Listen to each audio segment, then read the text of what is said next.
I'm Neville Badcock. I live at Moriarty, and I was born in Deloraine district and only 30 kilometres or 40 kilometres away, and I came down here with my parents in 1946 and I've lived here ever since.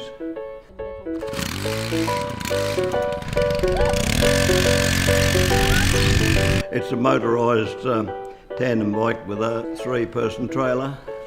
Sometimes I have another couple of trailers behind that.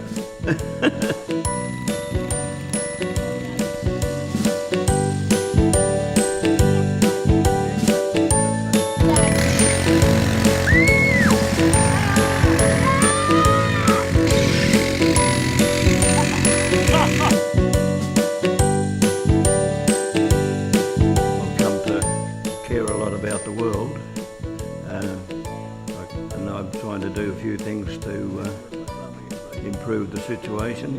Well, I realise that I've caused a lot of pollution myself, and now I'm 88, but and my wife reckons I'm mad, and she's probably right. But Neville's quite amazing. He's like a 10-year-old trapped in an 88-year-old's body.